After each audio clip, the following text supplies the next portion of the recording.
Israel के विदेश मंत्री ने सीरिया की विदेश मंत्री से बात की है। सीरिया की नहीं, सीरिया में आपको मालूम होना चाहिए कई तरह की गवर्नमेंट है। कुर्दिश भी है, एक बहुत बड़ा एरिया जिस ज़मीन के नीचे तमाम मिनरल्स हैं, जिसके चक्कर में अमेरिका लगा हुआ है और टर्की की भी नज़र है। वहाँ पर एक अलग हुकूमत है SDF की, कुर्दिश की। ये कुर्दिश वो हैं जो उर्दुगान की पार्टी के अंदर में भी कुछ लोग अपने वहाँ के MPs हैं, वहाँ भी एक दूसरी पार्टी है। और ये कुर्दिश वो हैं जिनका सर्वे सर्वा मैंने आपको भी 8 दिन पहले बताया था कि टर्की के एक जजीरे की जेल में है। उसके पास बाकायदा उर्दुगान ने कुछ लोगों को भेजा था और कहा था कि आप लोग अपना पार्टी को लोकसभा में लाने की कोशिश करें, ये लड़ाइयाँ बंद कर दें। लेकिन चूंकि सीमा पार करके जो कुर्दिश हैं वो मानते तो हैं उसको अपना नेता, लेकिन चूंकि अमेरिका से इतना बैग्ड हैं कि इसराइल से इतना ज़्यादा प्रेरित हैं कि उनको हंगामा ही करना है। 102 लोग मारे गए दोस्तों कल। मैं बड़े अखबार की खबर बता रहा हूँ, आपको दिखाऊंगा। वहाँ पर उसकी जो उस वाली गवर्नमेंट की जो SDF की जो कुर्दिश लोगों ने अपनी उस एरिया के अंदर अपनी एक तथाकथित सरकार बना रखी है, जिससे जोलानी और टर्किश लोग ये लोग लड़ रहे हैं, उसकी विदेश मंत्री की बात कर रहा हूँ मैं। इसराइल के मिनिस्टर से बात हुई है। अब अंदाज़ा कीजिए कि कहाँ तक इसराइल की जड़ें पेवस्त हैं। दूसरी खबर दोस्तों मैं आपको ये बताऊँगा कि हुतीज़ इस समय क्या कर रहे हैं और गज़ा में क्या चल रहा है और बाकी तमाम दुनिया में क्या क्या चल रहा है। आप कुछ देर मेरे साथ बने रहिए तो मैं आपको दिखाता हूँ। ये खबर देख लीजिए। Israel foreign minister speaks with Kurdish led AANES, ये उसका नाम है। काउंटर पार्ट इल्हाम अहमद, ये लेडी है और ये बात कर रहा है इसराइल की फॉरेन मिनिस्टर से। ये अखबार है दोस्तों मीडिया न्यूज़, ये वहीं का है। इसकी तस्वीर भी देख सकते हैं आप, ये वो तस्वीर है। दूसरी खबर देख लीजिए। अल सुडानी, आप जानते हैं इराक के जो प्राइम मिनिस्टर हैं। खबर ये आई है दोस्तों बड़ी इंपॉर्टेंट कि स्पेशल मैसेज ट्रंप ने उनको पहुंचाया है। किसके बारे में? सीरिया, ईरान और आर्म फैक्ट, जो सीरिया और ईरान में इस वक्त जो रेसिस्टेंस है, इंतहा पसंद ये लोग कहते हैं उनको, वो जो लड़ रहे हैं उसके बारे में इराक से बात हुई है। एग्जैक्टली ये नहीं पता चल पाया कि क्या मैसेज ट्रंप का आया है, लेकिन बहरहाल वो बात है। सीरिया के तो 2-3 टुकड़े हो ही गए, इराक के भी टुकड़े इनका करने का मकसद है। ठीक है जनाब, एक खबर मैं आपको और दिखाऊंगा। Fighting between pro Turkey Kurdish forces kill 101, मैं 102 बोल गया था, सॉरी है। Syria war monitor, Al Arabiya news की खबर है जो मैं आपको दिखा रहा हूँ। फाइट हुई है between pro Turkey Kurdish forces के बीच में। 101 ही मुसलमान ही है मरने वाले। Over 100 killed as US Turkish proxies fight in Syria, ये प्रेस TV ने छापा है दोस्तों। दूसरी खबर देख लीजिए, इसको दूसरे अखबारों ने छापा को 24 करके है। Over 100 combatants killed in intensified clashes between SDF Turkish backed force in Rojava कोई जगह है, वहाँ पर यह हमला हुआ है। ये खबर मैं आपको दिखाई चुका हूँ दोस्तों, ये भी दिखा चुका हूँ। SDF ने एक जो है SNA अटैक्स क्रूशल, चलिए इसको छोड़ दीजिए, ये खबर अलग है। अब मैं आपको दूसरी खबरें दिखाता हूँ दोस्तों, जो मैंने कल से आपके लिए इकट्ठी कर रखी हैं। इसराइल ने क्या क्या कर दिखाया है। एक खबर के मुताबिक तो 265 लोगों को मार दिया जनाबे वाला, पिछले जब से नया साल शुरू हुआ है। खबर देख लीजिए एक अच्छी भी कि 3 इसराइली मारे गए हैं और 7 जो हैं वो इंजर्ड हैं। ये वेस्ट बैंक के अंदर एक बस में गोलीबारी की है वहाँ के लोगों ने और वहाँ पर मार डाला है। एक खबर के मुताबिक 5 इसराइली भी मारे गए।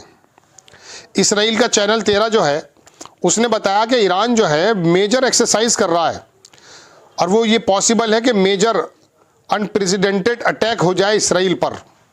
इसराइल घबराया हुआ है, वहाँ पर वाकई वो फोर्सेस वगैरह की काफ़ी ज़्यादा एक्सरसाइज मैं भी देख रहा हूँ। एक उनकी फ़ोर्स का नाम तो कुछ अल्लाह के नबी के नाम पर भी उन्होंने बताया।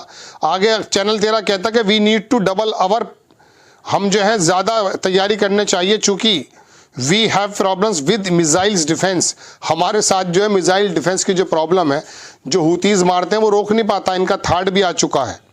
राइटर्स ने लिखा Iran to make final decision to attack on Israel tomorrow, ये खबर है। एक खबर टुमारो के नाम से मुझे याद ही आ गई, हालांकि मैं खबर शुरुआत में मुझे देनी चाहिए, लेकिन चूंकि दिल बद्दिल है तो इसलिए नहीं बताई जाती।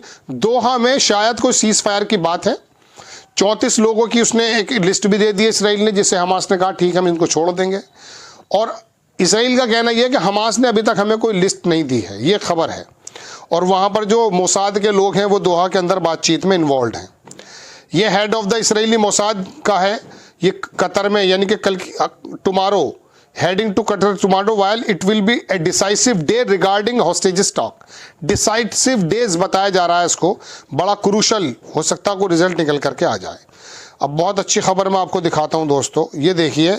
डिस्पाइट, ये रिटायर्ड ऑफिसर है दोस्तों जो मैं आपको बता रहा हूं, यमन की तरफ से, यमन के बारे में बात ये कर रहा है कि ऐसे यमन को जिसको ईरान की सपोर्ट हासिल हो और वो पिछले 9 साल से अरब मुल्कों को से लड़ रहा हो, उसको हम कैसे एक ही स्ट्राइक से ख़त्म कर सकते हैं। आगे वो लिखता है कि उन्होंने अपनी ताकत जो है समंदर के अंदर दिखा दी है। They have shown their power to sea, power at sea. और उन्होंने कहा कि अमेरिका के जो ऑफिसर्स हैं वो भी इस बात को एडमिट कर चुके हैं कि we can not defeat Yemen alone, हम यमन को अकेले डिफीट नहीं कर दे सकते। Despite having the most advance technology, उसके पास बहुत ही मोस्ट एडवांस टेक्नोलॉजी है, जो अरब कंट्री भी उनके आगे फेल हो चुके हैं डिफीट, यमन को डिफीट देने के लिए। Now with the support of Iran, Arab उसके पास ईरान की सपोर्ट है। Yemen are using same technology against us, और हमारे खिलाफ वही टेक्नोलॉजी वो इस्तेमाल कर रहे हैं। Yemen stand firm against the, उन्होंने कहा कि ये ज़बरदस्त कॉलिशन है। ये बड़ी अच्छी खबर है। ये खबर देख लीजिए, ये टर्की का वो है विदेश मंत्री, वो कह रहा we will not sleep until peace and justice are delivered to Palestine. जब तक फ़लस्तीन में शांति नहीं होगी हम लोग वी विल नॉट स्लीप, हम जरा बकवास बातें इनकी है। आप देख लीजिए इसराइल सोल्जर जो हैं वो इन्वेस्टिगेशन की जद में आ चुके हैं। South Africa, Sri Lanka, Brazil, France. आपको मालूम होगा ये यूएनओ से संबंधित जितने भी देश हैं वहाँ की एडवाइजरी जारी कर दी थी नेतन्याहू ने अपने सोल्जर्स को कि आप लोग वहाँ न जाएं वरना पकड़े जाओगे। ब्राज़ील की कल खबर मैंने आपको बताई भी थी, जो लोग वहाँ भाग कर गए हैं अपने आप को बचाने के लिए, लड़ना नहीं चाहते, उनको वहाँ पर पकड़ा भी जा रहा है। खबर देख लीजिए, इसराइली मीडिया ने बताया कि 3 Israeli were killed in shooting attack in Kedumim area West Bank की जो मैंने आपको खबर बताई है। ये खबर नहीं है, Syrian Islamist censor photos of बारबक। ये जो महिला आपकी स्क्रीन पर दिख रही है जोलानी के साथ खड़ी हुई, इससे हाथ मिलाने को इनकार कर दिया था जोलानी ने महिला होने की वजह से। इस्लामिक आदमी है भाई, हाथ नहीं मिलाया है। अब इसकी तस्वीर भी ब्लर कर दी गई है। कितने ज़बरदस्त लोग हैं। अरे कोट पैंट क्यों पहने बैठा है भाई, आजा फिर अपने उसामा बिन लादेन वाले कपड़ों में। ये खबर देख लीजिए, ये हूती के बारे में खबर है कि Houthi can hit the UK military base on Cyprus and British army can't defend it. ये टाइम्स अखबार ने छापा है कि हूतीज जो हैं उनकी इंग्लैंड की जो मिलिट्री बेस है साइप्रस में, उनको हिट कर सकता है और ब्रिटिश आर्मी उसको डिफेंड नहीं कर सकती। British army has no land based missile defence system, all such capabilities are concentrated on ship. उनका कहना यह है कि हमारे पास कोई इस प्रकार का एंटी एयरक्राफ्ट सिस्टम भी नहीं है जो हम करवाएं, जिनके पास था उन्होंने रोक लिया है क्या। चलिए खबर मैं दिखाता हूं आपको। ये आईडीएफ सोल्जर है जिसकी तस्वीर आपको दिख रही है, 1-2 सेकंड के लिए दिखाएंगे हमारे, चूंकि इसके अंदर बमबारी का सीन है। युवल वैदगानी इसका नाम है। वेंट टू ब्राज़ील, ये ब्राज़ील गया था दिसंबर में अपनी वेकेशन के लिए, वहाँ ये पकड़ा गया है। चूंकि इसने भी वीडियो जारी की थी कि मैंने किस प्रकार से नरसंहार वहाँ किया था। 5 Israeli soldier injured in Gaza bomb blast. ये खबर है, गाज़ा के अंदर 5 जो हैं मर चुके हैं या ज़ख्मी हैं, अल्लाह बेहतर जाने। 1966 मस्जिदें गाज़ा के अंदर डिस्ट्रॉय कर दी और उसी पर आकर के फ़लस्तीन के नौजवान नमाज़ पढ़ते हैं। ये खबर देख लीजिए, if you want to be able to sleep night leave फ़लस्तीन, यमनी ऑफिशियल वॉन्स। यमन के अधिकारी ने कहा कि अगर आप आराम से सोना चाहते हैं तो फ़ौरन फ़लस्तीन को छोड़ दीजिए। Member of the Yemen Ansarullah Political Bureau has retreated Yemen support of Gaza। इसकी तस्वीर भी देख सकते हैं कुछ सेकंड के लिए। Head of the Israeli Mossad will travel to Doha in Qatar tomorrow negotiate hostages deal। कल ये पहुंच गया, आज यानी कि पहुंच चुका है। ये भी खबर मैं आपको बता चुका हूँ। हिब्रू मीडिया ने बताया कि आईडीएफ की जो कैजुअल्टीज़ हैं वो एक्सप्लोजन में बहुत ज़्यादा हैं और क्रिटिकल कंडीशन है उन लोगों की।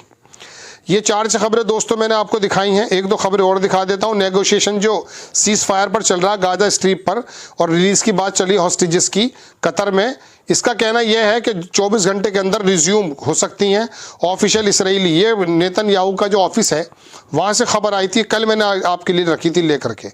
यदीनोत एहरोनोत के अखबार से खबर आई कि 2 इसराइली गाजा के अंदर और मारे गए हैं, और लेबनान और गाजा में इंजर्ड कर दिए गए हैं। गाजा लेबनान की तरफ से भी कुछ खबरें थी, 5 इंजर्ड हो चुके हैं इनकी, ये भी खबर मैं आपको कल बता चुका हूँ। Uyghur, Uzbeks, Kyrgyz and many others. This is a new phase of the Syrian army under Al-Nusra gang. Al-Nusra gang एक ये नाम नया दिया गया है अल-कायदा को। इसको जोलानी सपोर्ट करते हैं, जोलानी इसी पार्टी से आते हैं। तो उसमें 3-4 लोगों की तस्वीरें दिखाई गई। ये कहा कि ये इसके अंदर उइगर भी हैं, उज्बेक भी हैं, किर्गिज के भी हैं, किर्गिस्तान के भी हैं। मैंने आपको बताया था कि चेचन्स बहुत ज़्यादा हैं इसमें, और ये जोलानी को कोई ऐसा काम करने नहीं देंगे। ये चेचन्स जो उनके अंदर 50% से ज़्यादा चेचन्स लोग मौजूद हैं, और उनका रिकॉर्ड रहा है कि वो इस्लामिक लड़ाई किस प्रकार से लड़ते हैं। नेतन्याहू के ऑफिस ने बताया कि country is the words being claimed, Hamas has not sent any list of the names. Hamas ने कोई भी लिस्ट नहीं भेजी है जो किडनैप किए गए हैं, और लिस्ट देयर हैंडेड ओवर। उसने कहा कि उन लोगों की बात आ गई है। सऊदी न्यूज़पेपर अकाज ने बताया कि अमेरिकी ट्रूप्स जो हैं वो ट्रांसफ़र कर दिए गए। अमेरिकी ट्रूप्स के जो उन्होंने ट्रांसफ़र कर दिया अपने मिलिट्री इक्विपमेंट्स इराक में, फ्रॉम इराक में जो थे वो लोग, एनुल असद सीरिया टेरिटरी, जो सीरिया में अमेरिका के लोग लड़ रहे हैं, तो इराक में जो अमेरिकी ट्रूप्स थे उन्होंने अपने सारे इक्विपमेंट्स उनको भेज दिए वहीं बराबर में। इसराइली मीडिया ने खबर दी है दोस्तों, ये तो मैं बार बार खबर यही आ जाती है 5 के मरने की। ये हमास की तरफ से खबर आई है कि हमास ने ऑफिशियल ने बताया, राइटर्स अखबार बड़ा है, कि that no progress has been made from the Israeli part of the issue withdrawal from Gaza permanent cease fire. किसी प्रकार की कोई बात हमास के सामने इन्होंने रखी तो है नहीं कि परमानेंट सीज फायर और विड्रॉ हम कर लेंगे, लेकिन हमास ने कहा कि उन्होंने 34 कैप्टिव्स की प्रेजेंट की जो वो है उसको एक्सेप्ट कर ली है। ऑफिशियल ने बताया हमास के कि कंडीशन जो है बहुत सेंसिटिव है और मैटर बहुत ज़्यादा वो है, लेकिन एग्रीमेंट जो है वो इसी बात पर बेस करता है कि इसराइल जो है वहाँ से विड्रॉ कर ले और गाज़ा के अंदर परमानेंट सीज फायर हो जाए, तब जाकर के ये वाली बात बन पाएगी। BT army has no base. चलिए इसको छोड़ दीजिए, तो खबर मैं आपको बता चुका हूँ। टोटल खबरें दोस्तों ये थी जो मैंने आपके सामने पेश की हैं। आपसे गुजारिश है, अगर आपको समझ में आता है कि हाँ हम कुछ काम कर रहे हैं, कुछ लोग कुछ खबरें आपके सामने लेकर आई जाती हैं, बराए करम आपसे गुजारिश है आप चैनल को सब्सक्राइब करें, शेयर करें, और दूसरा चैनल है उसको भी आप जो है राशिद ज़हीर ऑफिशियल, उसको, और फेसबुक पर अगर आप हैं तो उसको बराए करम शेयर करें। एक रिक्वेस्ट आपसे ये भी है कि तीनों चैनल को अपने अपने व्हाट्सएप ग्रुप पर शेयर कर लें। इंडिया टॉक न्यूज़ हमारा एक अलग चैनल है, उसको भी कर सकते हैं आप। ज़रूरत इसी बात की है कि आप लोग चैनल को प्रमोट करें। इसके अंदर शेयर का बटन है, उसको लीजिएगा और अपने ग्रुप के अंदर डाल दीजिएगा। इतना तो कर सकते हैं जनाब। इंशाल्लाह नेक्स्ट टाइम किसी खबर के साथ हाजिर होता हूँ। जय हिंद।